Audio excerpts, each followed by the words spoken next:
إن الحمد لله نحمده ونستعينه ونستغفره ونعوذ بالله من شرور أنفسنا ومن سيئات أعمالنا من يهده الله فلا مضل له ومن يضلل فلا هادي له وأشهد أن لا إله إلا الله وحده لا شريك له وأشهد أن محمدا عبده ورسوله يا أيها الذين آمنوا اتقوا الله حق تقاته ولا تموتن إلا وأنتم مسلمون يا أيها الناس اتقوا ربكم الذي خلقكم من نفس واحدة وخلق منها زوجها وبث منهما رجالا كثيرا ونساء واتقوا الله الذي تساءلون به والأرحام إن الله كان عليكم رقيبا يا أيها الذين آمنوا اتقوا الله وقولوا قولا سديدا يصلح لكم أعمالكم ويغفر لكم ذنوبكم ومن يطع الله ورسوله فقد فاز فوزا عظيما وإن خير الكلام كلام الله وخير الهدي هدي محمد صلى الله عليه وسلم وإن شر الأمور محدثاتها وكل محدثة بدعة وكل بدعة ضلالة وكل ضلالة في النار أما بعد.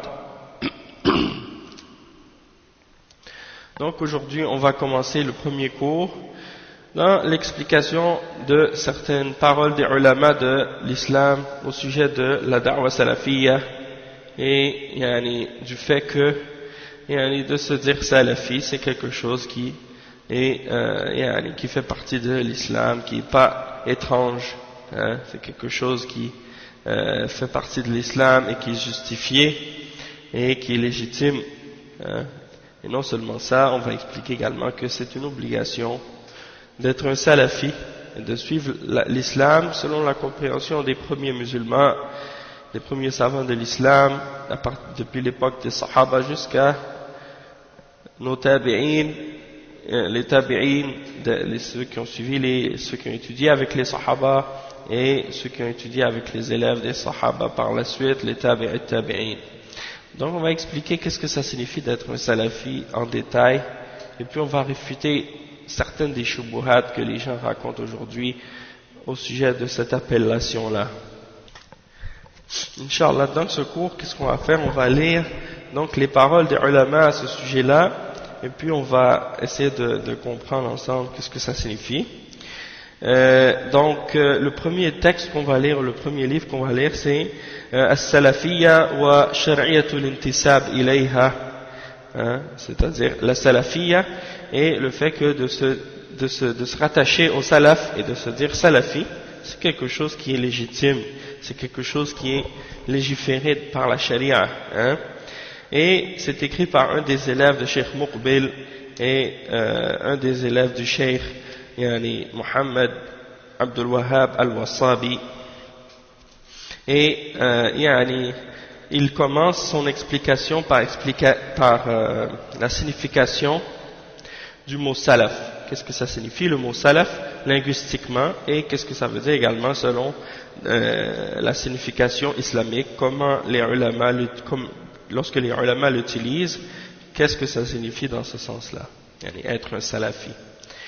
Et ensuite, qu'est-ce qu'on va faire? C'est que à l'intérieur de cette explication-là, on va mentionner des paroles et des fatwas des ulama, comme les fatwas de Cheikh Al-Fawzan et d'autres ulama à ce sujet-là, pour répondre à ceux qui émettent des doutes ou des shubuhat et des ambiguïtés, des choses qui sont, il y en a qui font douter les gens au sujet de la question de la salafiyya et de se dire salafi.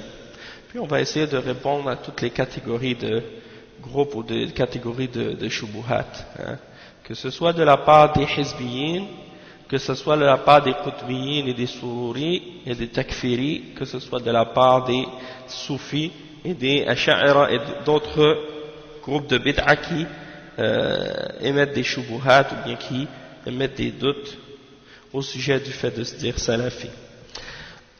Donc on va commencer tout de suite par l'explication de la signification linguistique. Al-ma'na al-lughawi. قال ابن منظور والسلف والسليف والسلفة الجماعة المتقدمون. Ça c'est Ibn Manzour Ibn Manzour, c'est qui? C'est l'auteur de Lisan al-Arab, le grand dictionnaire qu'on appelle Lisan al-Arab. Il dit que As-Salaf, As-Salif, As-Sulfa, c'est le groupe qui précède, qui nous précède, celui qui est avant nous.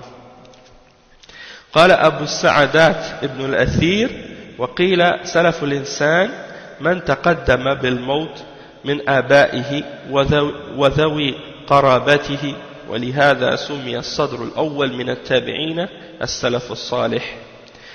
Abu Sa'adat Ibn al-Athir, c'est l'auteur du livre An-Nihaya fi Gharib al-Hadith.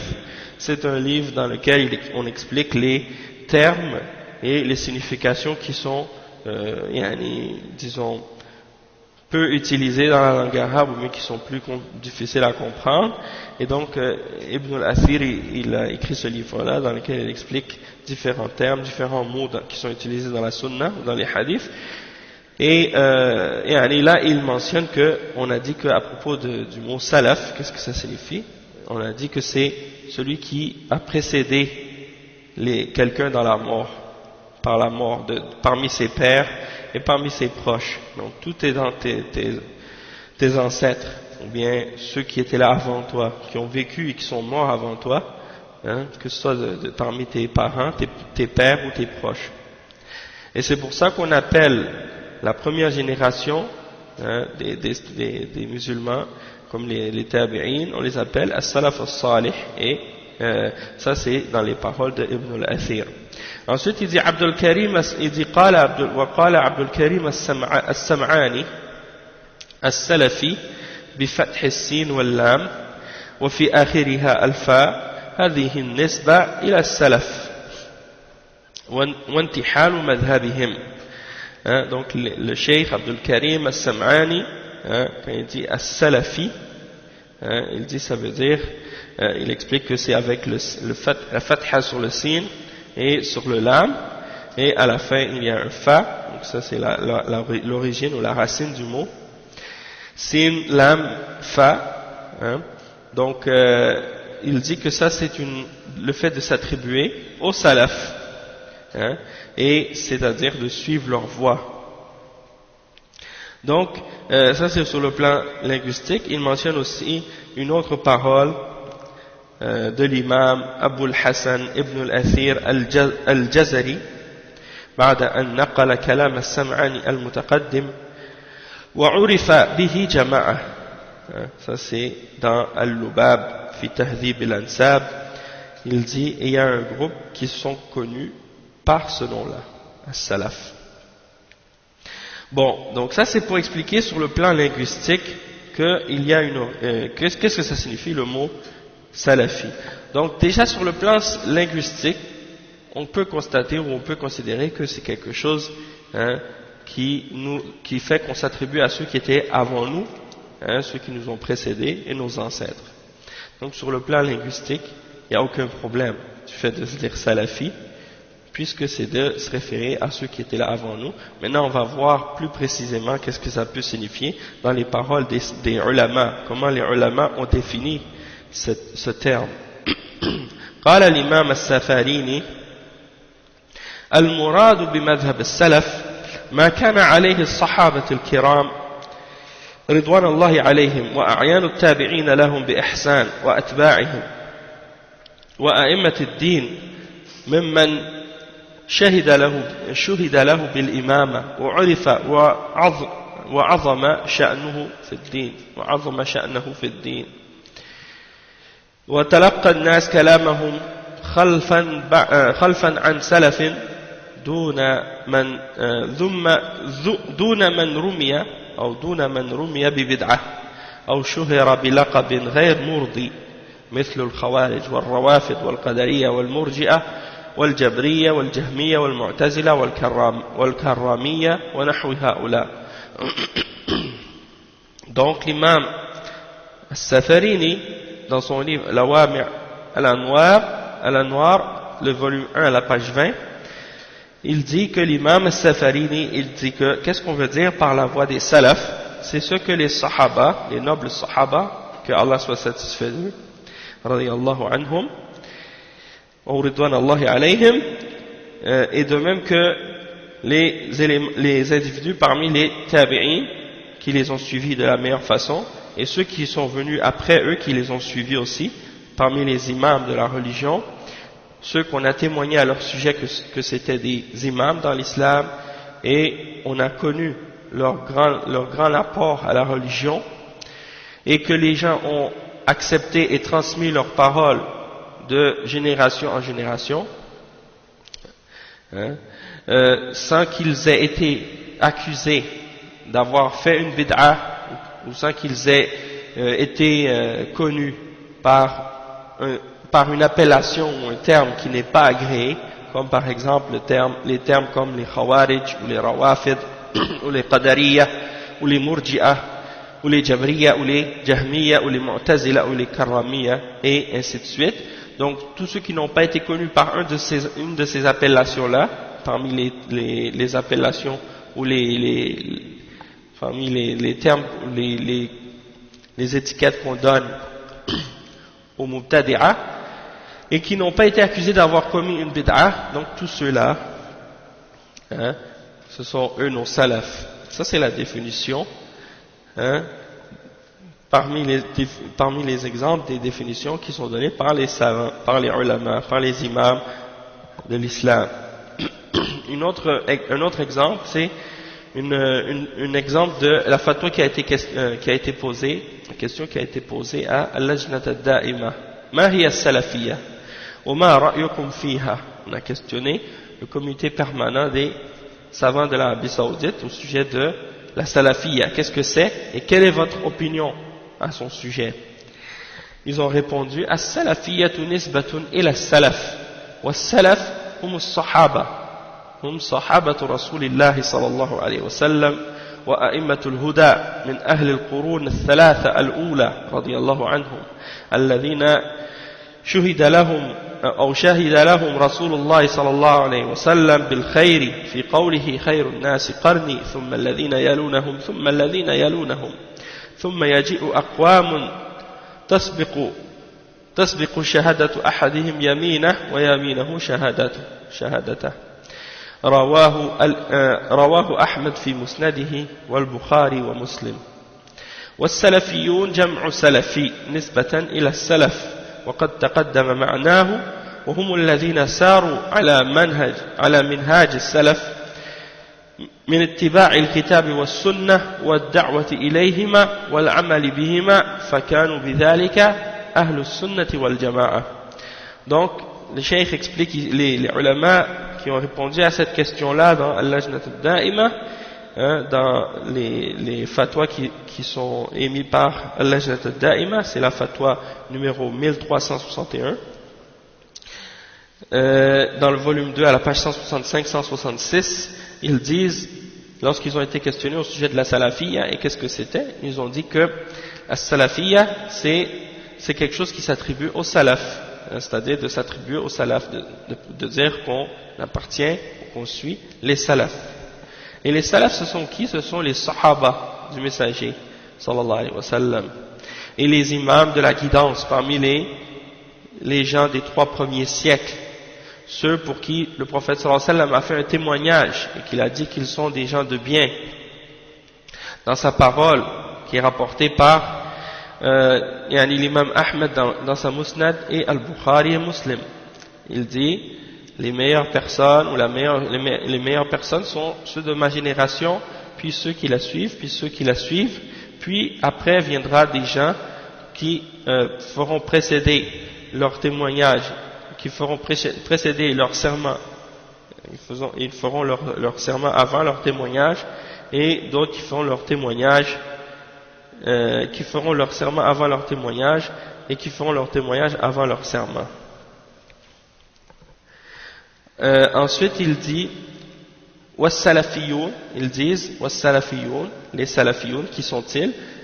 As-salafiyoun c'est le pluriel de salafi et c'est pour désigner toute personne qui appartient au salaf, et on a expliqué déjà cette signification là, et c'est ceux qui ont suivi le chemin ou la voie ou la méthodologie des salafs. c'est-à-dire de suivre le Coran et la Sunna et d'inviter les gens à ces deux choses-là et d'appliquer et de les appliquer. Donc c'est pour ça qu'ils sont, à cause de ça, ils sont Ahlus Sunnati wal Jama'a. Ce sont les gens de la Sunna et de la Jama'a. Ensuite, il y a les paroles de l'imam Muhammad Aman ibn Ali al-Jami, rahimahullah, qui explique aussi cette signification-là dans son livre As-Sifat al-Ilahiyya fil Kitab wa Sunnah. Il dit عندما نطلق كلمة السلف إنما نعني بها من الناحية الاصطلاحية أصحاب رسول الله صلى الله عليه وسلم الذين حضروا عصره فأخذوا منه هذا الدين مباشرة غضا طريا، كما يدخل في هذا الاصطلاح التابعون لهم الذين ورثوا علمهم قبل أن يطول عليه الأمد، والذين شملتهم شهادة الرسول صلى الله عليه وسلم وثناؤه عليهم بأنهم خير الناس، حيث يقول صلى الله عليه وسلم خير الناس قرني ثم الذين يلونهم ثم الذين يلونهم، كما يشمل الاصطلاح تابع التابعين. Donc le cheikh Mohammed Aman al-Jami, il dit qu'on applique le terme salafi ou la parole salaf. Ça signifie quoi? Ça signifie dans la définition des ulama, dans les terminologies que les ulama ont donné à ce terme-là, ce sont les compagnons du messager d'Allah sallallahu alayhi wa sallam, ceux qui ont été présents à son époque et qui ont pris cette religion de lui directement, hein. Et de même que le terme salaf, et dans sa signification dans la terminologie des ulama, ça comprend également les tabi'un, c'est-à-dire ceux qui ont étudié et qui ont hérité, qui ont étudié avec les sahaba et qui ont hérité de leur science avant que le temps passe sur eux, c'est-à-dire ceux qui ont étudié directement avec les sahaba, qui ont pris leur science d'eux directement. Et donc ils sont compris dans le témoignage que le prophète sallallahu alayhi wa sallam a fait en leur faveur et l'éloge qu'il a fait à leur sujet, en disant que ce sont les meilleures personnes dans son hadith, dans le hadith qu'on a mentionné tout à l'heure, khayrun nas qarni thumma alladhina yalunahum thumma alladhina yalunahum, c'est-à-dire les meilleures personnes c'est les gens de ma génération, puis ceux qui la suivent, puis ceux qui la suivent. Et cette terminologie-là, elle comprend également les tabi'in, étant donné que le cheikh mentionne le hadith qui cite que la meilleure génération c'est celle du prophète sallallahu alayhi wa sallam, puis celle qui la suit, c'est-à-dire la génération des tabi'in, puis celle qui la suit, c'est-à-dire la génération des tabi'in. Donc ça, ce sont l'exemple de ce que signifie le terme salafi dans les paroles des ulama. Ensuite, il cite les paroles du cheikh Salih ibn Abdullah al-Ubud dans son livre qu'il a écrit qui s'appelle Aqidatu Cheikh Mohammed ibn Abdul Wahhab as-Salafiyya. Donc il dit dans ce livre, il explique, il dit إن المراد من التعبير بالسلفية هو اتباع طريقة السلف الصالح من هذه الأمة المسلمة الذين هم أهل السنة والجماعة، ومعنى ذلك هو الإجماع والاجتماع على اتباع سنة رسول الله صلى الله عليه وسلم وآثاره باطنا وظاهرا، واتباع سبيل السابقين الأولين من المهاجرين والأنصار والذين اتبعوهم بإحسان. Donc il dit que, qu'est-ce qu'on veut dire par le terme, par l'expression as-salafiyya, c'est de suivre la voie des salaf as-salih, des pieux prédécesseurs de cette umma musulmane, ceux qui sont ahlus sunnati wal jama'a, les gens de la sunna et de la jama'a. Et donc ça signifie quoi ça? Ça signifie le consensus et le fait de se réunir sur le fait de suivre la sunna du messager d'Allah sallallahu alayhi wa sallam et de suivre ses hadiths et ses traditions intérieurement et extérieurement, et de suivre la voie de ceux qui nous ont précédés parmi les premiers croyants, parmi les muhajirin et les ansar, et ceux qui les ont suivis de la meilleure manière.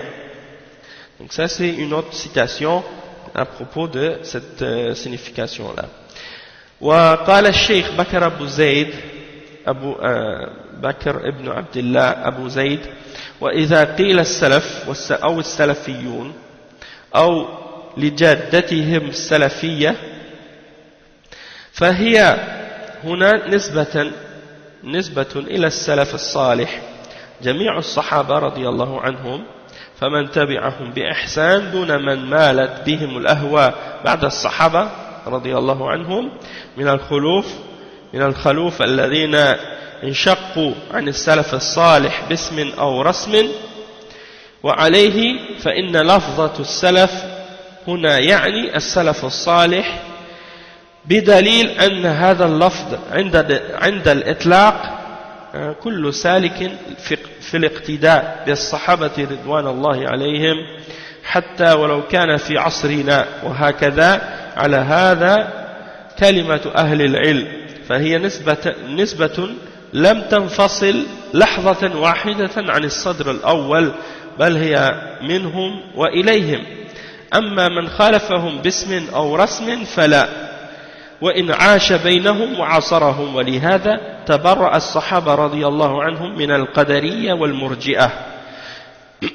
Donc dans son explication dans son livre Hilyatu Talib al-Ilm dans l'explication يعني Hilyatu Talib al-Ilm qu'il a écrit par rapport au fait de chercher la science et les consignes qui sont données au Talib al-Ilm, il explique que les salafs ou les salafiyoun ou ceux qui suivent la voie la salafiyya c'est quelque chose qui s'apparente au salaf salih, c'est-à-dire tous les sahaba, les pieux prédécesseurs, tous les sahaba, que Allah soit satisfait d'eux, et ceux qui les ont suivis de la meilleure manière, sans que les passions les fassent pencher après les sahaba, radiyallahu anhum, parmi les groupes de gens qui sont venus par la suite, qui se sont divisés des salafs, soit par un nom, soit qui se sont divisés des salafs par un nom, ou bien par un symbole, ou un signe, comme les groupes de bid'a qui sont apparus par la suite. Et donc c'est pour ça que le terme salaf, ici quand on l'utilise, on veut dire les salaf salih, les pieux prédécesseurs. Et la preuve de ça, c'est que lorsqu'on utilise ce terme de façon absolue, salaf, ça signifie toute personne qui suit et qui prend comme exemple les sahaba, que Allah soit satisfait d'eux, à toute époque, même à notre époque. Aujourd'hui, si quelqu'un se base et suit l'exemple des sahaba, alors on peut l'utiliser à ce sujet-là. وهذا كلمة أهل العلم, ça c'est la parole des ulama. Donc c'est dans le fait de se dire salafi, de s'attribuer au salaf, de retourner au salaf, de se référer au salaf. Et lorsqu'on utilise ce terme-là, on se sépare jamais, même pas un instant, de la première génération de l'islam, des premiers musulmans. Parce que cette appellation-là, c'est d'eux qu'elle vient et c'est pour elle qu'elle est utilisée, et c'est pour les désigner eux qu'on l'utilise, cette appellation-là. Mais ceux qui les ont contredits, soit par un nom ou par un symbole ou quelque chose, un signe quelconque, il n'est pas avec eux. Et les salafs se sont désavoués des gens comme ça, par exemple des Qadariya et des Murji'a, qui se sont séparés ou qui se sont distingués ou qui ont opposé les salafs par un nom, ou par une appellation, ou par un signe ou un symbole ou quelque chose, parmi les exemples des différentes bid'ah. Donc même si quelqu'un était à l'époque des premiers musulmans, dans les premières générations, mais qu'il appartenait à des bid'ah et qu'il suivait des bid'ah contraires à la sunna, comme des bid'ah comme les Qadariya ou les Murji'a, les salafs se désavouaient d'eux. Les sahaba se désavouaient d'eux. Donc ils ne font pas partie des salafs s'ils suivent une voie autre que la voie des salafs, même s'ils vivaient à cette époque-là. وقال أيضا كن سلفيا على الجادة طريق السلف الصالح من الصحابة رضي الله عنهم فمن بعدهم ممن قفى أثرهم في جميع أبواب الدين من التوحيد والعبادات ونحوها. Il dit et soit sur la voie, soit salafi sur la voie des salafs, soit ferme sur la voie des salafs, les salafs salih, les pieux prédécesseurs parmi les sahaba et ceux qui sont venus après eux et qui ont suivi leurs traces et leurs voies dans tous les aspects de la religion, à partir du tawhid et dans les adorations et tout autre également. Alors oui, là, donc ça c'est dans Hilyatu Talib al-Ilm, et l'autre citation juste avant de Bakr Abu Zayd, c'était dans son livre Hukm al-Intima ila al-Firaq wal Ahzab wal Jama'at al-Islamiyya. Donc ça c'est par rapport à ces questions-là. Maintenant, quand est-ce que cette appellation ou cette terminologie-là est apparue? Cheikh Mohammed Aman al-Jami, il dit وقد ظهر هذا الاصطلاح واشتهر حين ظهر النزاع ودار حول أصول الدين بين الفرق الكلامية وحاول الجميع الانتساب إلى السلف وأعلن أن ما هو عليه هو ما كان عليه السلف الصالح فإذا لا بد أن تظهر والحالة هذه أسس وقواعد واضحة المعالم وثابتة للاتجاه السلفي حتى لا يلتبس الأمر على كل من يريد الاقتداء بهم وينسج على منوالهم. Donc le Cheikh Mohammed Aman, il dit dans son livre As-Sifat al-Ilahiyya, il dit que le terme salaf ou salafi, le terme salafi et la salafiyya, il a commencé à devenir connu et célèbre lorsque les disputes et les discordes sont apparus, ont commencé à apparaître. Et ça c'est lorsque les groupes de philosophie, les groupes de philosophes ont commencé à discuter des questions, des fondements de la religion, et que chacun a essayé de se référer au salaf, et essayer de prétendre que ce qu'ils suivaient, c'est ce que suivaient les salaf salih, les pieux prédécesseurs. Donc il fallait absolument qu'il apparaisse dans une situation pareille des principes et des fondements qui clarifient la voie à suivre. Donc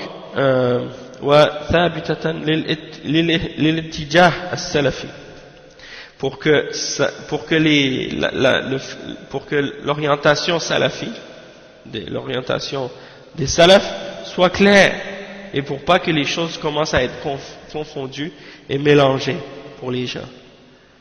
Pour toute personne qui veut vraiment suivre les salafs et être sur leur voie. Donc c'est les explications du Cheikh Mohammed Aman, et il cite également les paroles de Bakr Abu Zayd, qui dit وَقَدْ كَانَ الْمُسْلِمُونَ الْأَوَائِلِ وَهُمُ الصَّحَابَةِ رضي الله عنهم قبل بزوغ بذرة التفرق والانشقاق ليس لهم اسم يتميزون به لأنهم كما ذكر يمثلون الإسلام والامتداد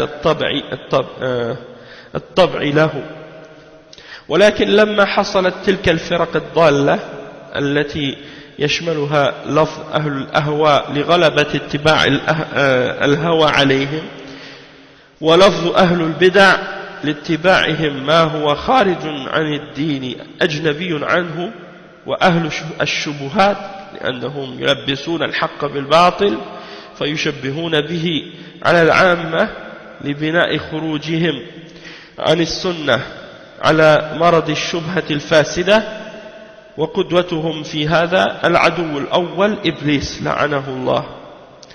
فإن أول من قاس قياسا فيما ذكر الله عنه قال أنا خير منه خلقتني من نار وخلقته من طين. لما حصلت تلك الفرق المنتسبة أو منتسبة إلى الإسلام منشقة عن العمود الفقري للمسلمين ظهرت ألقابهم الشرعية المميزة لجماعة المسلمين للنفي الفرق والأهواء عنهم سواء ما كان من الأسماء ثابتة لهم بأصل الشرع الجماعة جماعة المسلمين أو الفرقة الناجية أو الطائفة المنصورة أو بواسطة التزامهم بالسنن أمام أهل البدع ولهذا حصل الربط لهم بالصدر الأول فقيل لهم السلف أهل الحديث أهل الأثر أهل السنة وهذه الألقاب الشرعية تخالف أي لقب كان لأي فرقة كانت. Donc le cheikh il explique, il dit que les premiers musulmans, c'est-à-dire les sahaba, qu'Allah soit satisfait d'eux, avant l'apparition de la division et de la scission, ils n'avaient pas d'autres termes par lesquels ils étaient connus que musulmans. On les appelait les musulmans. Parce que c'est eux, à la base, qui représentent l'islam, les sahaba.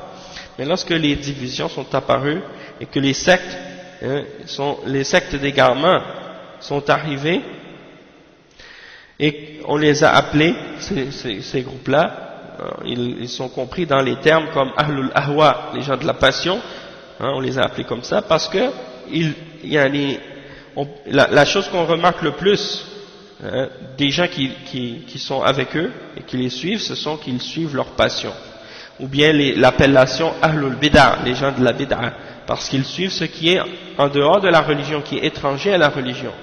Ou bien Ahlul Shubuhat, c'est-à-dire les gens qui mélangent la vérité et le faux, et ils font paraître aux gens, au commun des musulmans, des choses, en leur faisant croire que ces choses-là font partie de l'islam ou qui font partie de la religion, pour les faire sortir de la sunna en utilisant la maladie des ambiguïtés et des doutes corrompus. Et leur modèle ou leur exemple qu'ils suivent dans ces choses-là, c'est le premier ennemi, Iblis, le shaitan, que Allah le maudisse. Parce que c'est lui le premier qui a utilisé des analogies, comme Allah subhanahu wa ta'ala le mentionne dans le verset 12, dans Surat Al-A'raf. Il dit, je suis meilleur que lui, tu m'as créé de feu et tu l'as créé de terre. Donc cette analogie-là qu'il a faite, cette comparaison-là qu'il a faite, elle est complètement nulle, mais il a voulu se baser sur son intelligence et sa logique pour opposer l'ordre d'Allah. Donc il est le premier ennemi, et le premier parmi ceux qui ont commis cette erreur-là. Le cheikh il dit donc lorsque les sectes, les groupes sont apparus et qui se sont lorsque les sectes qui s'apparentent à l'islam ou qui prétendent appartenir à l'islam sont apparus et qui se sont séparés du corps des musulmans, ces appellations légales sont apparues pour distinguer les musulmans qui suivent la jama'a et qui s'éloignent des sectes et des passions. Des appellations sont apparues pour les distinguer. Donc c'est pas seulement le terme salafi ou salaf qu'on utilise parmi les termes légaux pour justifier pour justifier le fait qu'on suive la vérité et qu'on suive le Coran et la Sunna. Selon la vraie compréhension, la compréhension des premiers musulmans, il y a aussi d'autres appellations légales qui ont été utilisées par les premiers musulmans. Parmi ces appellations-là, qui distinguent les musulmans qui suivent la voie des salafs et de ceux qui suivent les sectes et les passions, il y a des appellations qui sont clairement mentionnées dans les textes de la révélation, comme par exemple Al-Jama'a. Al-Jama'a, c'est un des textes qui désigne le groupe des musulmans, qui est utilisé et qui est mentionné dans les hadiths authentiques. Ou bien le groupe sauvé, Al-Firqatun Najiyah, qui est un terme aussi mentionné dans les hadiths. Ou bien At-Ta'ifatul Mansura, le groupe victorieux, qui est aussi un terme mentionné dans les hadiths, qui est une appellation qui distingue les musulmans qui suivent la sunna, qui suivent la voie des salafs, de ceux qui ont innové ou de ceux qui suivent leur passion et qui ont dévié et qui se sont divisés. du fait qu'ils se basent sur la sunna devant les gens de bid'a. Ils utilisent ces termes-là pour se distinguer d'eux. Et il y a toujours donc ici ce rattachement à la première génération des musulmans dans ces appellations-là. Donc on les appelle aussi as-salaf, justement à cause de ça. On les appelle aussi ahlul hadith, les gens du hadith, parce qu'ils se rattachent au hadith. Et ahlul athar, les gens qui suivent les hadiths et les traditions et les paroles qui ont été rapportées. Donc on les appelle ahlul athar, et on les appelle aussi ahlul sunnah, parce qu'ils suivent la sunna. Donc tous ces termes-là sont des synonymes, sont des termes qui sont valables et qu'on peut utiliser et qui sont légales, qui se réfèrent toutes à des choses qui sont mentionnées dans le Coran et dans la sunna, des appellations pour distinguer les gens qui suivent la vérité de ceux qui suivent le faux. Et donc ça vient justement clarifier le point et clarifier cette idée-là que certains parmi les gens de bid'a aujourd'hui essaient de faire croire aux gens. Lorsqu'ils leur disent par exemple que de se dire salafi, c'est quelque chose qui est nouveau ou innové. Ils s'imaginent ça. Alors qu'il y a beaucoup d'autres appellations qui ont été utilisées. Mais en fait, qu'est-ce qu'ils veulent dire souvent ces gens-là? La réalité de ce qu'ils prétendent, certains d'entre eux, c'est que selon eux, on ne peut pas distinguer ou désigner qui est sur la vérité de celui qui est sur le mensonge. Pour eux, on ne peut pas distinguer entre ceux qui suivent le vrai islam aujourd'hui, à notre époque, et ceux qui suivent les égarements et les innovations. Donc c'est pour ça qu'ils disent, vous ne devez pas vous dire salafi, vous ne devez pas vous dire que vous êtes le groupe sauvé, vous ne devez pas dire que vous êtes le groupe victorieux, vous ne devez pas dire que vous êtes la jama'a ou des choses comme ça, ou que vous suivez la jama'a. Pour eux, c'est quelque chose sans aucune signification, ces appellations-là et ces significations-là. C'est juste des choses qui sont mentionnées dans les textes, mais dont on ne connaît pas la réalité. On peut pas la reconnaître. Donc pour eux, la voie, le groupe sauvé, le groupe victorieux, on ne peut pas le reconnaître. Il existe juste dans les textes, selon eux. Il n'existe pas dans la réalité. C'est quelque chose qui n'existe pas, qui n'est pas valable, qui n'existe pas. Alors que tous les imams des salafs, ils connaissaient le groupe sauvé, ils connaissaient le groupe victorieux. Et quand ils en parlaient, ils les désignaient par ces appellations-là et ils savaient exactement quelle était leur croyance, quel était leur principe et qui étaient ceux qui la représentaient à leur époque, et ils les mentionnaient par leur nom et ils les désignaient. Et donc c'est pour cette raison-là que à notre époque, ceux qui nient la réalité de la salafiyya ou des appellations qui ont été utilisées par les ulama d'Ahl Sunnah wal Jama'a, eh bien ceux-là en réalité c'est parce qu'ils sont soit ignorants de la réalité, ou bien soit qu'ils veulent tromper les gens, ils veulent tromper les musulmans. C'est-à-dire qu'ils veulent les appeler à quelque chose qui est contraire au Coran, qui est contraire à la Sunna, mais ils ne veulent pas leur faire savoir la réalité de ce qu'ils sont en train de suivre. Alors il leur fait croire qu'ils suivent uniquement ce qu'ils appellent l'islam, et qu'ils sont avec personne, ils sont pas avec personne, ou ils sont contre personne, et c'est ça ce qu'ils disent. Donc ils essaient de dire ça de cette manière-là, en voulant dire, nous on n'est pas avec aucune secte, on n'est pas avec aucun groupe, on n'utilise pas aucune appellation.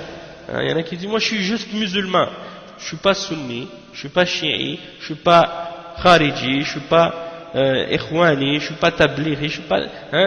Il commence à énumérer une liste de sectes, une liste de noms, puis il parle en négation seulement. Il ne fait que nier, mais il ne clarifie pas qu'est-ce qu'il est réellement et qu'est-ce qu'il suit réellement. Alors que si tu lui demandes, est-ce que tu suis le Coran et la Sunna selon la compréhension des premiers musulmans et des salafs, il va dire oui. Alors tu lui dis, mais dans ce cas-là, pourquoi tu refuses de dire que tu es salafi, puisque de dire que tu es salafi, ça signifie uniquement ça. Ça signifie uniquement de dire que tu suis le Coran et la Sunna selon la compréhension des salaf salih. Hein? C'est ça ce que ça signifie. Donc la réalité c'est que c'est souvent que ces gens-là suivent une voie de bid'ah. Soit qu'ils sont des soufis, soit qu'ils sont des khawarij, soit qu'ils sont des ikhwan, soit qu'ils sont une autre secte parmi les sectes comme les asha'ira et les maturidiyya, okay, et qu'ils veulent appeler les gens à cette voie-là, mais ils n'osent pas. Hein? Ils n'osent pas le dire ouvertement, donc ils font des activités en disant nous on est juste musulmans, on est juste des musulmans, on se donne pas d'étiquette, on n'utilise aucune étiquette, parce qu'en réalité ils cachent ce qu'ils sont réellement, ils n'osent pas le dire réellement, et ils essaient de critiquer ceux qui se distinguent en utilisant des termes qui ont été utilisés par les salafs, hein? Ils cherchent à dire que ceux-là veulent faire la division. Donc on va voir des paroles des salafs, hein, qui montrent que l'utilisation du terme salafi, il existait déjà avant, depuis très longtemps, et que c'est pas quelque chose de nouveau qui était apparu à notre époque. D'accord? Donc ici, après le cheikh il explique, il dit التحديد الزمني لاستعمال لفظة السلف. Quand est-ce qu'on a commencé à utiliser le terme salaf dans le temps, historiquement si on veut. Bon, فمن ذلك ما أخرجه البخاري ومسلم واللفظ له من حديث عائشة رضي الله عنها وفيه أن فاطمة رضي الله عنها قالت إن النبي صلى الله عليه وسلم حدثني أن جبريل كان يعارضه بالقرآن كل عام مرة وأنه عرضه في العام مرتين ولا أراني إلا قد حضر أجلي وإنك أهلي لحوقا بي ونعم السلف أنا لك. Donc là c'est le prophète sallallahu alayhi wa sallam, hein, c'est un hadith qui est rapporté par Al-Bukhari et Muslim, et la parole dans ce hadith c'est ça c'est la version de Muslim, c'est les paroles de Aïcha radiyallahu anha qui dit que Aïcha radiyallahu anha, elle dit que Fatima, la fille du prophète Muhammad sallallahu alayhi wa sallam, a dit que le prophète sallallahu alayhi wa sallam lui a parlé et il lui a dit que Jibril il venait lui faire reviser le Coran à chaque année une fois, et que cette année-là il est venu et il lui a fait reviser 2 fois, et il a vu que il allait bientôt partir, que son moment ou son heure était proche, c'est-à-dire qu'il allait mourir sallallahu alayhi wa sallam. Donc il a dit je suis ta famille et c'est à moi que tu reviens, c'est à moi que tu appartiens, c'est à moi que tu reviens parce que je suis ton père, hein, dans ce sens-là, et quel bon salaf je suis pour toi, c'est-à-dire quel bon exemple, quel bon prédécesseur je suis pour toi. Ça c'est un exemple de l'utilisation de ce terme salaf, même par le prophète sallallahu alayhi wa sallam. Ni'ma salaf ana laki. Ça c'est les paroles du prophète sallallahu alayhi wa sallam. وقال النووي والسلف المتقدم معناه أنا متقدم قدامك فتردين علي. Donc l'imam al-Nawawi il commente au sujet de ce hadith dans son sharh de Sahih Muslim, et il dit as-salaf c'est celui qui t'a précédé, qui vient avant toi. Donc ça signifie, cette parole du prophète sallallahu alayhi wa sallam, quand il dit ça à Fatima radiyallahu anha, que je te précède, je suis devant toi, et donc tu vas revenir à moi. Et ensuite il dit وعن أنس رضي الله عنه قال لو أن رجلا أدرك السلف الأول ثم بعث اليوم ما عرف من الإسلام شيئا قال ووضع يده على خده ثم قال إلا هذه الصلاة. Donc là, ça c'est un autre hadith qui prouve l'utilisation du terme salaf même à l'époque des sahaba, hein. C'est un hadith qui mentionne les paroles de Anas radiyallahu anhu. Il dit si un homme si un homme qui avait connu si un homme avait لو أن رجلا أدرك السلف الأول ثم بعث اليوم, si un homme avait connu les salaf, c'est-à-dire les prédécesseurs, ceux qui avaient précédé parmi les sahaba, puis qu'il était ressuscité aujourd'hui, il n'aurait rien connu de l'islam, il n'aurait rien reconnu de l'islam. Et il a mis sa main sur sa joue, et puis il a dit, acceptez cette salat.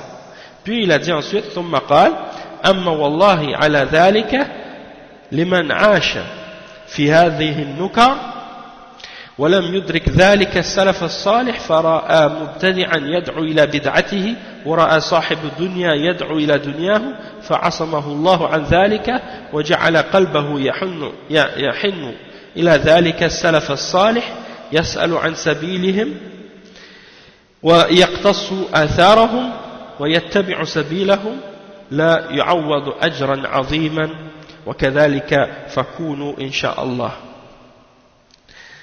Donc il dit ensuite, c'est les paroles encore de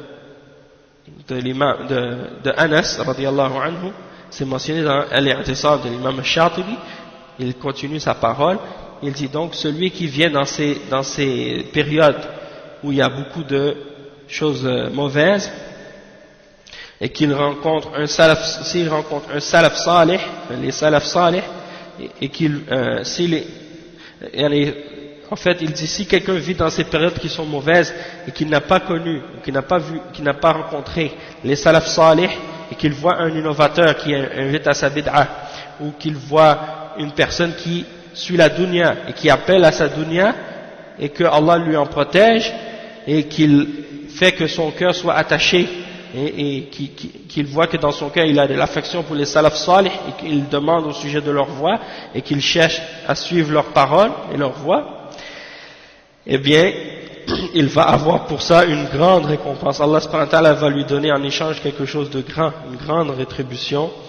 Alors soyez comme ça, Inch'Allah, c'est-à-dire soyez ceux qui, lorsqu'ils voient des gens qui appellent à leur bid'a ou qui courent derrière la dunya, soyez parmi ceux que Allah a protégés justement de toutes ces choses-là et qui a fait que leur cœur se rattache au salaf salih et qui demandent au sujet de leur voie. Ça c'est la façon dont vous devez être. Ensuite il mentionne les paroles de Maymoun ibn Mihran selon son père. Il dit عن ميمون بن مهران عن أبيه قال لو أن رجلا أنشر فيكم من السلف ما عرف غير هذه القبلة. قال ابن حجر رحمه الله مهران والد ميمون الجزري قال البغوي ذكره البخاري في الصحابة. Donc le cheikh il dit que ici il dit que Maymoun ibn Mihran il dit selon son père, si un homme parmi les salafs venait parmi vous, il était ramené parmi vous, il n'aurait rien reconnu excepté cette qibla. Et Ibn Hajar il explique que Mihran, le fils de Maymoun qui a dit cette parole, Maymoun c'est celui qui a dit cette parole, son père Mihran, l'imam al-Baghawi a mentionné que Al-Bukhari a dit qu'il faisait partie des Sahaba. Donc ça c'est mentionné par Ibn Hajar que Mihran était un Sahabi. Ibn Hajar il cite les paroles de l'imam al-Baghawi qui dit que Al-Bukhari l'a mentionné parmi les Sahaba. Donc cette parole-là, qu'est-ce qu'elle signifie en fait? C'est que Maymoun, qui était le fils d'un Sahabi, il a dit si un homme était ressuscité parmi vous et un homme parmi les salafs était ramené parmi vous, était ressuscité parmi vous, il n'aurait rien reconnu excepté cette qibla. Donc ça c'est pour dire que même à cette époque-là, les gens utilisaient le terme les salafs, le terme salaf. Et il dit بوب الإمام البخاري في صحيحه فقال باب الركوب على الدابة الصعبة والفحولة من الخيل. وقال راشد بن سعد كان السلف يستحبون الفحولة لأنها أجرى وأجسر. وقال ابن حجر راشد بن سعد هو المقرأ بفتح الميم وتضم وسكون القاف وفتح الراء بعدها همزة تابعي وسط شامي. قال وقوله كان السلف أي من الصحابة فمن بعدهم. Donc il dit subhanallah, dans Sahih al-Bukhari, l'imam al-Bukhari, il a mentionné dans son Sahih, il a mentionné un des chapitres, le chapitre de monter un animal ou une monture qui est non dressée, qui est pas domptée, ou bien les étalons parmi les chevaux. Donc il mentionne les paroles de Rashid ibn Sa'd qui dit que les salafs aimaient monter les chevaux étalons, c'est-à-dire les étalons et pourquoi? Parce qu'il disait que ces chevaux-là couraient plus vite, ils étaient plus forts, ils couraient plus vite. Et Ibn Hajar il dit à ce sujet-là que Rashid ibn Sa'd, celui qui a dit cette parole-là, quand il dit kana salaf, et il parle des sahaba et de ceux qui sont venus après. Pourquoi? Parce que il est lui-même un tabi'i. Donc c'est la preuve que même les tabi'in, les premiers musulmans, ceux qui étaient à l'époque des sahaba et après, ils utilisaient le terme salaf. Ils utilisaient le terme salaf. Donc les plus jeunes parmi les sahaba qui ont vécu très longtemps et les tabi'in, ils utilisaient déjà le terme salaf pour désigner ceux qui étaient là avant eux, parmi les sahaba et parmi les tabi'in, et ainsi de suite.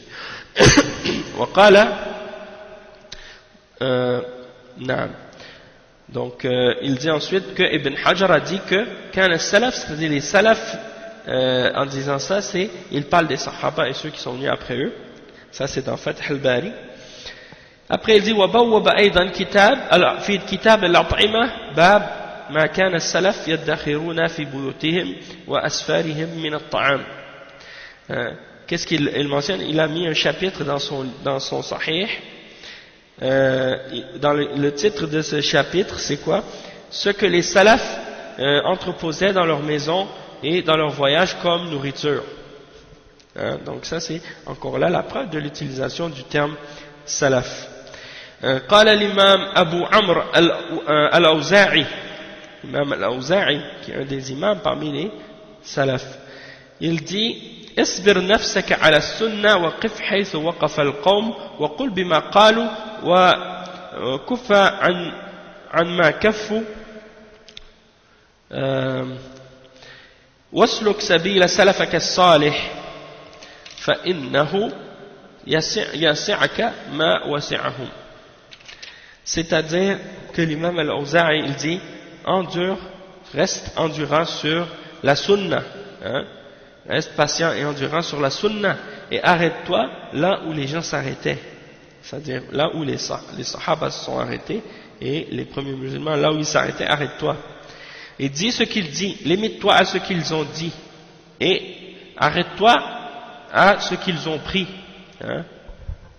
et suis la voie de tes salafs, suis le chemin et la voie de tes pieux prédécesseurs, de tes salaf salih, parce que si ça a été suffisant pour eux, ce qui a été suffisant pour eux est suffisant pour toi. Donc ça c'est dans Sharh Usul al-I'tiqad Ahl Sunnah wal Jama'a, cette citation est mentionnée.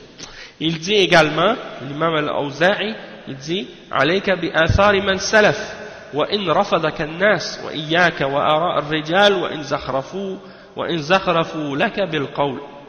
Donc ici il dit une autre parole. Donc la première citation, il dit et suis la voie de tes salafs, de tes pieux prédécesseurs, de tes salafs salih. Et ici il dit accroche-toi à la trace ou aux paroles des salafs. C'est qu'est-ce que les salafs ont laissé. Et même si les gens te rejettent et te refusent par la suite à cause de ça. Et prends garde aux paroles et aux opinions des hommes, même s'ils te les embellissent avec leurs paroles. Ça aussi c'est une autre parole de l'imam al-Awza'i qui est rapportée dans Al-Sharia par l'imam al-Ajurri. Donc ça c'est des exemples de l'utilisation du terme salaf même à cette époque-là. وقال أبو عاصم النبيل سمعت سفيان الثوري وقد حضر مجلسه شاب من أهل العلم وهو يترأس ويتكلم ويتكبر بالعلم على من هو أكبر منه قال فغضب سفيان وقال لم يكن السلف هكذا كان أحدهم لا يدعي الإمامة ولا يجلس في الصدر حتى يطلب هذا العلم 30 سنة وأنت تتكبر على من هو أسن منك وقد قم عني لا أراك تدنو من مجلسي. Ça c'est une autre parole qui est mentionnée dans Al-Madkhal Al-Madkhal ila Sunan al-Kubra lil-Bayhaqi, une parole qui est apportée selon Abu Asim al-Nabil qui dit que Sufyan al-Thawri, il a entendu Sufyan al-Thawri qui a vu un homme un jeune parmi les savants, un jeune parmi les gens de science qui s'était assis au milieu de l'assemblée, pas au milieu, mais disons qu'il avait pris la place la plus importante dans l'assemblée et qu'il parlait, il parlait et il parlait de façon un peu arrogante ou fière ou orgueilleuse devant les gens de science qui étaient plus vieux que lui. Donc il prenait une place la plus importante dans l'assemblée et puis il parlait de façon un peu fière devant les gens qui étaient plus vieux que lui, plus arrogantes, comme s'il était quelqu'un, il y en a qui voulait montrer sa science, et ainsi de suite. Sufyan, il s'est mis en colère quand il a vu ça. Sufyan al-Thawri, rahimahullah, il s'est mis en colère, il a dit, les salafs n'étaient pas comme ça. Il a dit, les salafs n'étaient pas comme ça. De qui il parle? Il parle des tabi'in et des tabi'in, parce que lui-même, il fait partie, il parle des sahaba et des tabi'in, parce que lui-même fait partie des tabi'in, ou bien des savants qui sont venus après les tabi'in, dans ces premières générations-là. Donc, l'imam Sufyan al-Thawri, c'est un des imams parmi les salafs, et lui-même, il utilisait le terme salaf. C'est ça le point ici. Il a dit à ce jeune, les salafs ne faisaient pas ça.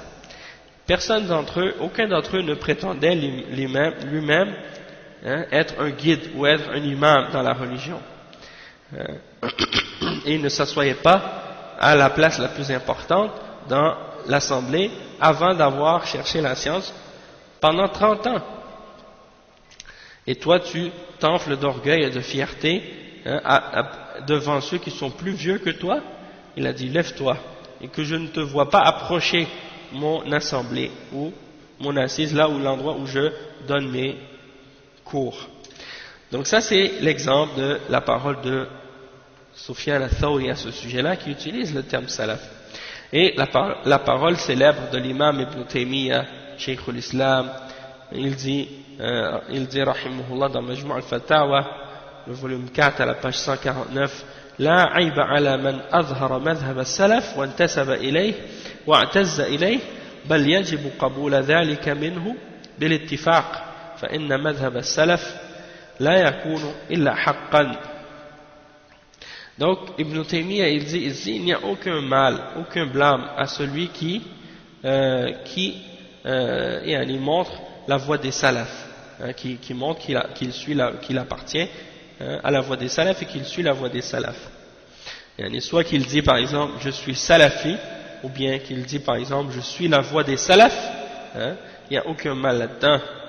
Et il dit même que c'est obligatoire de l'accepter de lui selon l'accord de tous les ulama, selon l'ittifaq. Il y a un accord là-dessus, tout le monde est d'accord là-dessus. Parce que la voie des salafs ne peut être que la vérité. Et ونقل ابن تيمية عن أبي سليمان الخطابي في رسالته الغنية عن أهل الكلام وأهله قال فأما ما سألت عنه من الصفات وما جاء منها في الكتاب والسنة فإن مذهب السلف إثباتها وإجراؤها على ظواهرها ونفي الكيفية والتشبيه عنها. Donc Ibn Taymiyyah il mentionne les paroles de l'imam Abu Sulayman al-Khattabi dans son livre Al-Ghunya an al-Kalami wa Ahlihi. Il dit, en ce qui concerne ce que tu as demandé au sujet des attributs d'Allah, et ce qui est mentionné des attributs d'Allah dans le livre et dans la Sunna, c'est-à-dire dans le Coran et dans la Sunna, alors sache que la voie des salafs à ce sujet-là, c'est de les affirmer et de les prendre tels qu'ils sont dans leur sens apparent, et de nier le commun et la ressemblance de ces attributs-là, c'est-à-dire de nier dans le sens de ne pas de pas demander le commun et de ne pas faire de ressemblance entre Allah et sa création, entre ses attributs et les attributs de la création. Donc ça c'est la signification de cette parole de l'imam al-Khattabi qui est mentionnée par Ibn Taymiyyah dans son livre Al-Fatwa al-Hamawiyya, dans cette célèbre fatwa de Ibn Taymiyyah. Ensuite, il y a les paroles de Shamsuddin ibn Muflih. Donc tout ça c'est des paroles des grands imams de l'islam qui montrent que le terme salaf c'était une appellation et un terme qui était connu. C'est pas quelque chose qui est arrivé, comme certains prétendent que c'est Mohamed Abdou ou Jamaluddin al-Afghani ou Mohamed Rashid Rida en Égypte qui ont parti ce groupe-là et qui ont utilisé ça. Et que quand on dit qu'on est salafi, ça veut dire de suivre ça. Ça c'est totalement faux.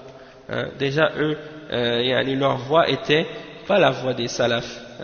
Ceux-là suivaient la voie et la compréhension de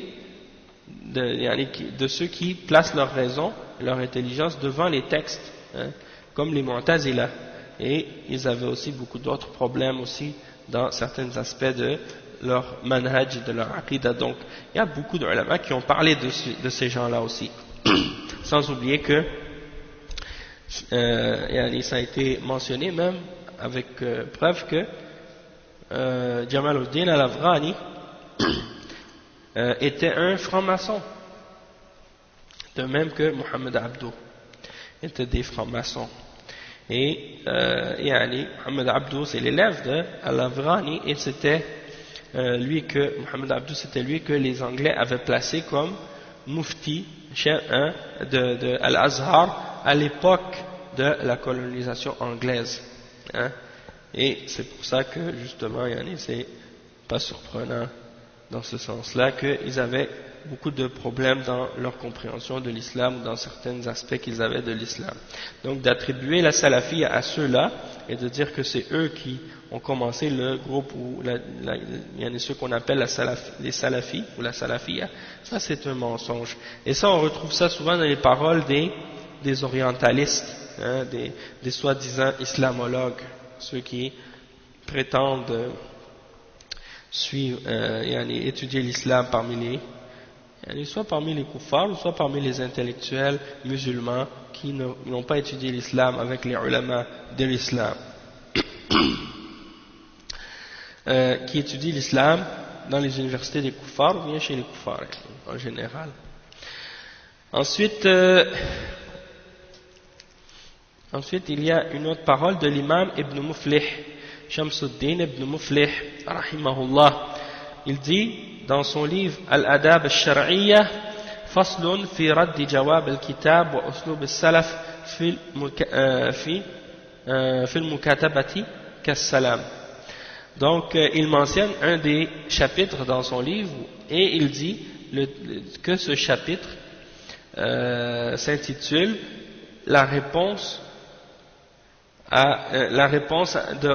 d'envoyer la réponse à une lettre et la méthode ou la façon des salafs dans le fait d'écrire, dans leur façon d'écrire, la façon des salafs dans l'écriture, dans le fait d'écrire des lettres et d'envoyer des lettres. Donc ça c'est encore là l'utilisation du terme salaf. Il dit وقال الإمام الذهبي, l'imam al-Dhahabi dans son livre Siyar A'lam al-Nubala, il mentionne souvent cette appellation là que quelqu'un était un salafi parmi les ulama, et il désigne plusieurs parmi les imams de l'islam comme étant des salafis, comme par exemple il dit فالذي يحتاج إليه الحافظ أن يكون تقيا ذكيا نحويا لغويا زكيا حيا سلفيا يكفيه أن يكتب بيده 200 مجلد ويحصل من الدواوين المعتبرة 500 مجلد وأن لا يفتر من طلب العلم إلى الممات بنية خالصة وتواضع وإلا فلا يتعين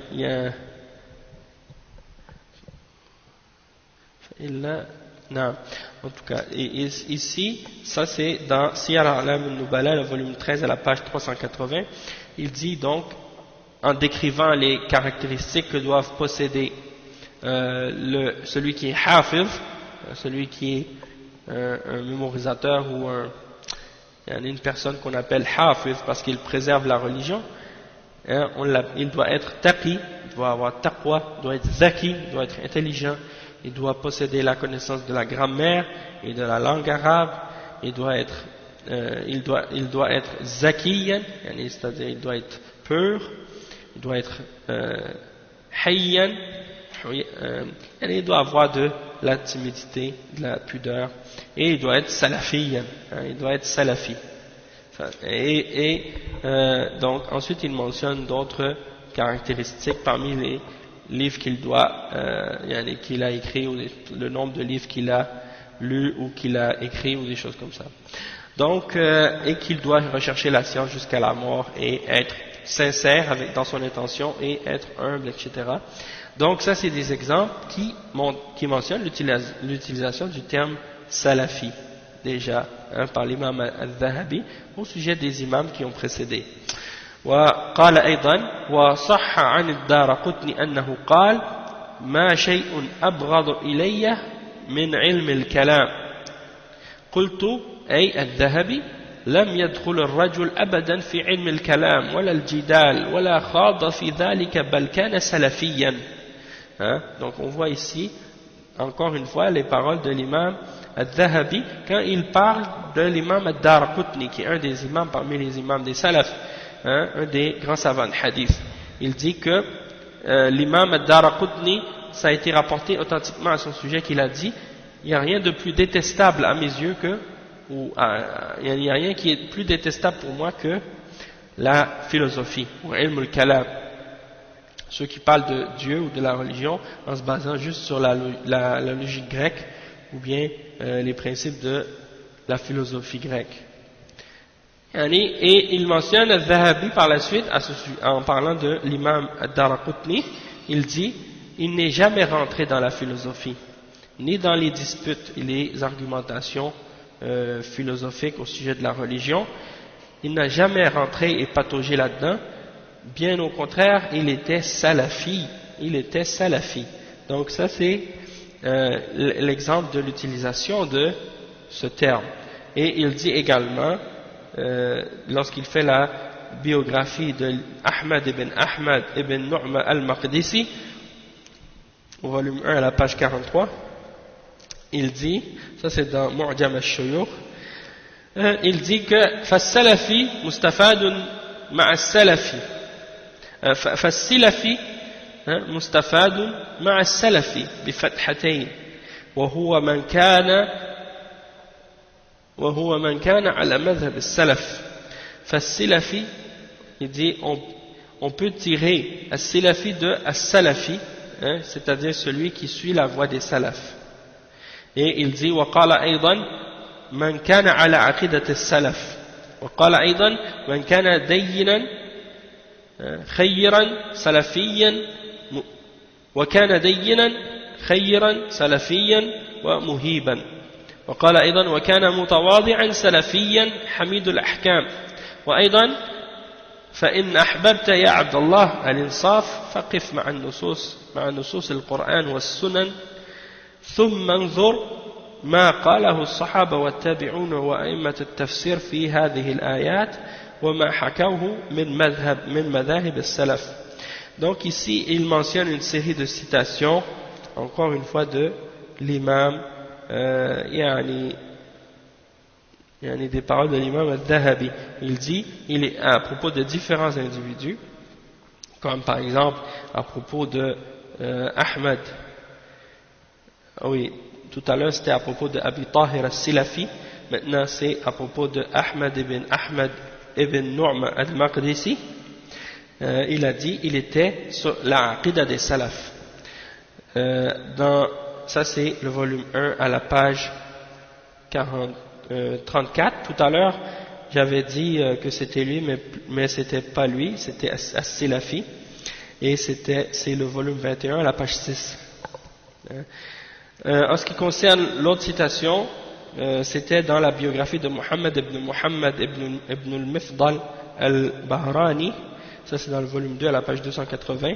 Il dit au sujet de celui-là, de ce cheikh, de cet imam, il dit il était très pratiquant, très religieux, il était très bon, il était salafi, il était respecté. Et il mentionne par la suite à propos de Yahya ibn Ishaq ibn Khalil al-Shaybani dans le volume 2 à la page 369. كان متواضعا سلفيا حميد الأحكام. Il était humble, il était salafi, et il avait des bonnes règles, des règles louables. Donc ça c'est pour dire que l'utilisation du terme salafi de cette manière-là, comme on l'utilise aujourd'hui, il existait déjà depuis cette époque-là et même avant. Donc on désignait les savants pour dire qu'ils étaient sur la voie des salafs et qu'ils étaient sur la aqida des salafs et qu'ils suivaient cette compréhension de l'islam comme les premiers musulmans, les sahaba, les tabi'in le suivaient. On disait d'eux qu'ils étaient des salafis et c'était une façon de dire d'eux des éloges. C'était un éloge. Quand on disait à propos de quelqu'un qu'il était salafi, c'est quelque chose de bien. C'est quelque chose qui prouve que la personne elle est sur le haqq. Également, il y a les paroles de l'imam al-Zahabi encore une fois quand il dit si tu veux être, toi, le serviteur d'Allah, sur la voie de la bonne voie, alors arrête-toi avec les textes du Coran et de la Sunna, puis regarde ce que les Sahaba et les Tabi'un ont dit, ainsi que les imams du tafsir au sujet de ces versets, et ce que les voix des salafs, ce que les voix des salafs ont dit, ce que les différentes voix des salafs ont dit. Donc, madhahib al-salaf, l'utilisation encore une fois du terme des salafs. Après, il mentionne d'autres citations comme les paroles de l'imam Ibn Kathir rahimahullah عند قوله تعالى ثم استوى على العرش فللناس في هذا المقام مقالات كثيرة جدا ليس هذا موضع بسطها وإنما يسلك في هذا المقام مذهب السلف الصالح مالك والأوزاعي والثوري والليث بن سعد والشافعي وأحمد بن حنبل وإسحاق بن راهوية وغيرهم من أئمة المسلمين قديما وحديثا. Ça c'est dans le tafsir de l'imam Ibn Kathir. Il mentionne le fait que il faut suivre la voie des salaf salih. Il dit justement à propos du verset 54 dans Surat Al-A'raf, puis Allah s'est élevé au-dessus de son trône. Il dit les gens au sujet de ce verset ont plusieurs différentes paroles. Il y a beaucoup de paroles qui ont été mentionnées à ce sujet-là. Et c'est pas ici le lieu ou l'endroit pour élaborer plus là-dessus, mais il faut savoir qu'on doit suivre à ce sujet-là, à propos de ce verset-là, et de la compréhension de Al-Istiwa, la voie des salaf salih. C'est-à-dire, les exemples, il donne des exemples de noms parmi les imams des salaf, comme l'imam Al-Awza'i, l'imam Al-Thawri, l'imam Al-Layth ibn Sa'd, l'imam Al-Shafi'i, l'imam Ahmad ibn Hanbal, l'imam Ishaq ibn Rahuya, et d'autres parmi les imams des musulmans dans le passé et dans l'époque actuelle. Donc, ça c'est les paroles de l'imam Ibn Kathir qui montrent que l'utilisation du terme salaf, c'est pas quelque chose d'étranger. Ensuite, il dit وقال ابن أبي العز الحنفي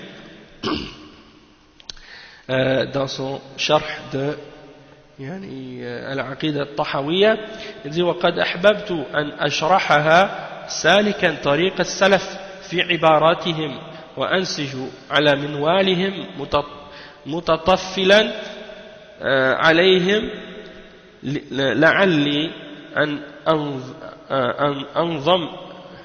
أنظم في سلكهم وأدخل في عدادهم وأحشر في زمرتهم. Il dit ici que l'imam Ibn Abil Izz al-Hanafi rahimahullah, il a dit: j'ai aimé faire le sharh de cette aqidah de l'imam al-Tahawi en suivant la voie des salafs dans leurs expressions pour être avec eux sur cette voie, hein, peut-être que dans le but que, dans l'espoir que je sois que je rentre avec eux sur leur voie, sur leur ligne, et que je sois mentionné parmi le nombre de ceux qui ont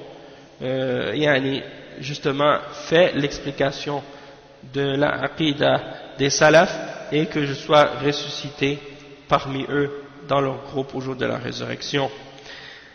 Et ensuite il dit وقال محمد بن عبد الوهاب التميمي رحمه الله: فنحن والحمد لله متبعون غير مبتدعين مقلدون للكتاب والسنة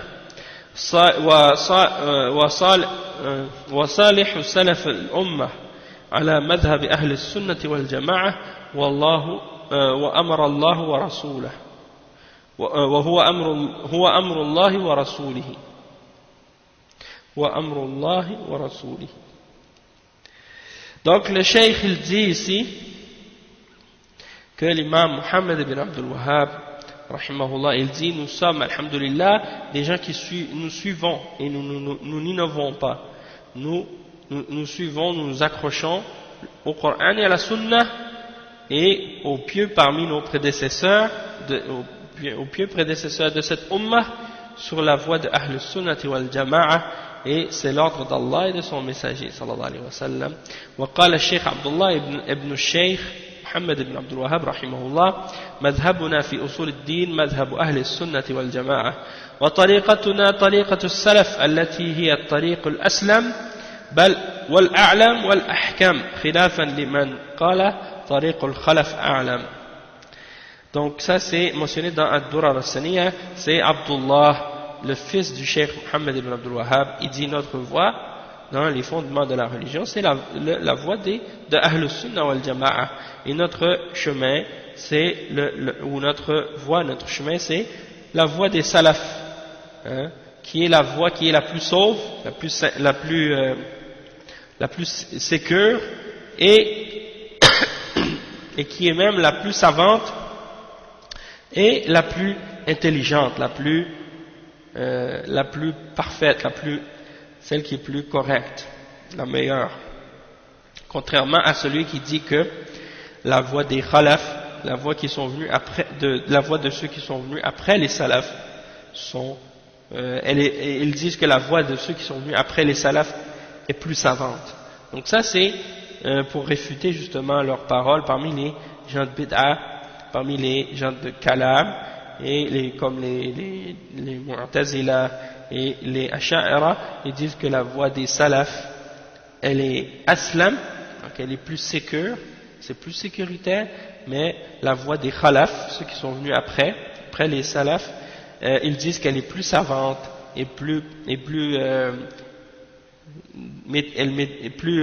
disons, comment je pourrais dire, ahkam, à chaque fois j'ai de la difficulté à l'expliquer. Al-ahkam, c'est-à-dire, qu'est-ce qu'ils veulent dire par là? C'est qu'elle est plus intelligente, elle est plus, disons, plus claire. Enfin, c'est ce qu'ils veulent dire.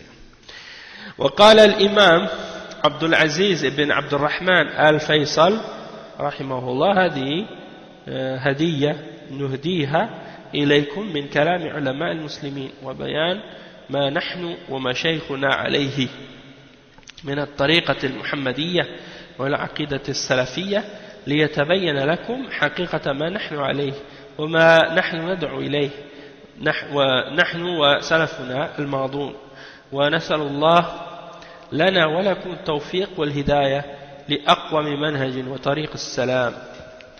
Le cheikh, donc l'imam Abdul Aziz ibn Abd al-Rahman al-Faysal rahimahullah, il mentionne dans cette parole qui est tirée de Ad-Durar al-Saniyah, le volume 1 à la page 595, il dit que ceci est un cadeau, et ça il fait allusion à des livres qu'il envoie à quelqu'un, Et il dit, ces livres que nous te donnons, hein, c'est un cadeau qui contient les paroles des ulama, des musulmans, dans la clarification de ce que nous, ainsi que nos shuyukh, suivent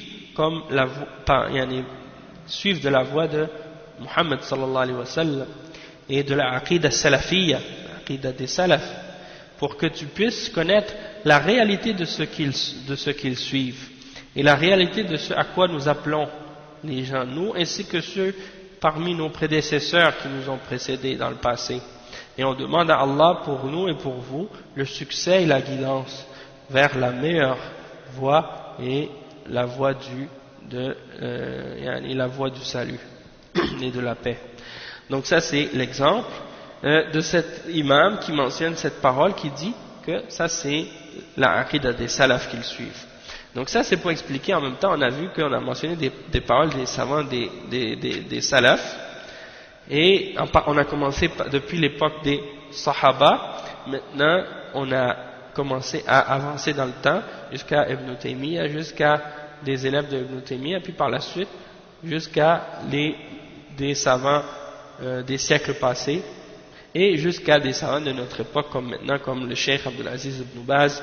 On mentionne ces paroles ici, il dit قال الشيخ عبد العزيز بن باز رحمه الله وليست الوهابية مذهبا خامسا كما يزعمه الجاهلون والمغرضون، وإنما هي دعوة إلى العقيدة السلفية وتجديد لما درس من معالم الإسلام والتوحيد.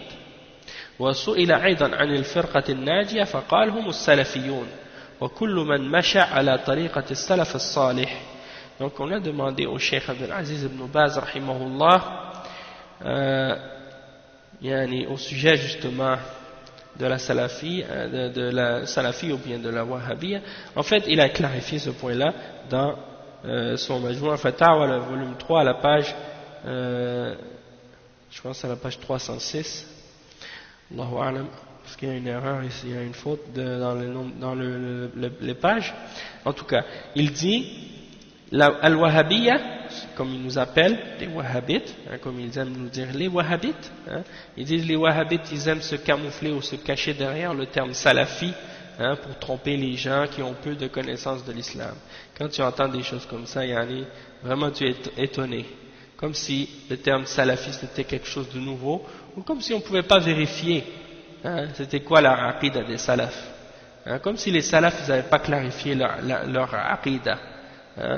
Eux, ce qu'ils essaient de dire par là, c'est que les gens qui suivent la voie des salafs aujourd'hui, et qui reconnaissent le Cheikh Mohammed ibn Abdul Wahhab comme étant un grand savant de l'islam, qui était salafi, de même que le Cheikh Ibn Taymiyyah et les imams qui les ont suivis, et les savants qui les ont suivis par la suite, comme si, pour essayer de faire croire que ceux qui suivent et qui reconnaissent ces grands savants-là, que eux, ils connaissent, ils sont, étant donné qu'ils ne sont pas ash'ara, ils ne sont pas des vrais salafis. Pour eux, les vrais salafis, les vrais sunnis, ce sont ceux qui sont sur la secte des ash'ara. Et al-Ash'ari qui est né en l'an 200, c'est quoi? Il est né en l'an 260 ou 270 Hijri. Il a grandi, il a étudié pendant 40 ans de sa vie, il a été sur la secte des Mu'tazila pendant 40 ans de sa vie. Vous imaginez quelqu'un pendant 40 ans de sa vie, il est dans une secte, pendant 40 ans de sa vie, il est dans une secte qui dit que la raison a précédence sur la révélation, et qui nie les attributs d'Allah subhanahu wa ta'ala ou qui déforme leur sens. Donc pendant 40 ans il est dans cette secte, ça veut dire que s'il est né en 270 puis qu'il a vécu, ou en 260 puis qu'il est resté 40 ans sur cette secte là, ça veut dire que soit en l'an 310 il est, soi-disant, il a quitté cette secte, donc en l'an 310. Et c'est là qu'il a commencé à adopter une autre voie, qui était à l'époque la voie de Muhammad ibn Kullab, la voie de Ibn Kullab. C'est pour ça qu'on les appelle al-asha'ira al-kullabiyya. Parce que la plupart des gens qui se disent asha'ira aujourd'hui, ils suivent cette compréhension-là ou cette voie-là. Et à la fin de sa vie, il s'est repenti, puis il a dit non, ça y est, maintenant je reviens à la voie de l'imam, à la voie de la aqida de l'imam Ahmad, la aqida de Ahl Sunnah. Donc il s'est désavoué de cette aqida-là par la suite, et puis il est revenu à la aqida de l'imam Ahmad, qui consiste à affirmer tous les attributs d'Allah subhanahu wa ta'ala sans exception, et de rejeter le commun, de ne pas chercher à savoir le commun des attributs, et de nier également la ressemblance entre les attributs du Créateur et de la créature. Donc ça c'est d'affirmer tous les attributs sans demander le commun et sans faire de ressemblance. Donc ça, eux ils s'imaginent que si tu n'es pas Ash'ari ou Maturidi, eh ben tu fais pas partie de Ahl Sunnah et tu n'es pas Sunni. Et il y en a parmi eux qui disent bon oui ok, il y a 3 positions parmi les gens d'Ahl Sunnah.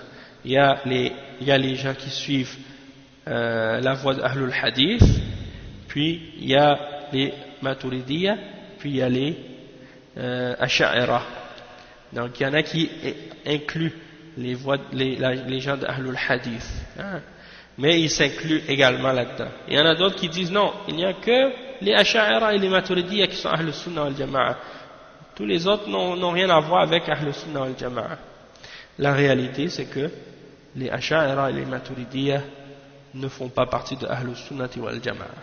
Pas seulement pour les problèmes qu'ils ont à propos des noms et des attributs d'Allah, mais également à cause des problèmes qu'ils ont dans la signification du tawhid, et au sujet de la définition de la foi, et au sujet du qadar, et au sujet de beaucoup d'autres questions parmi les points qui ont rapport avec la aqidah. Donc ils ont beaucoup d'autres erreurs, c'est pas seulement les erreurs qu'ils ont au sujet des noms et des attributs d'Allah. Donc ils nous appellent des wahhabites, et c'est pour faire fuir les gens, pour leur faire croire qu'on est une secte, et qu'on suit quelqu'un qui s'appelle Muhammad ibn Abdul Wahhab. La réalité c'est que Muhammad ibn Abdul Wahhab c'est un savant parmi les savants, comme l'imam Ahmad, l'imam Shafi'i, l'imam Malik, l'imam Ibn Taymiyyah et les autres savants de l'islam. C'est un savant parmi les autres. Et Al-Wahhabiyya, Cheikh bin Baz il dit quoi? Il dit la Wahhabiyya c'est pas un cinquième madhab comme ils prétendent, comme les ignorants le prétendent. C'est seulement une da'wa, une invitation à la aqida salafiyya, et de renouveler ce qui a été déformé ou mélangé dans les enseignements de l'islam et du tawhid, de le ramener à son origine et à sa source, c'est-à-dire de réformer la religion, de ramener les gens à la réalité des enseignements de l'islam et du tawhid. Et on a demandé également au Cheikh Abdul Aziz ibn Baz au sujet du groupe sauvé, il a dit ce sont les salafiyoun et tous ceux qui marchent sur la voie des salaf salih. Et on va terminer aujourd'hui avec les paroles du Cheikh Mohammed ibn Salih al-Uthaymin, qui dit فأهل السنة والجماعة هم السلف معتقدا حتى معتقدا هم السلف معتقدا حتى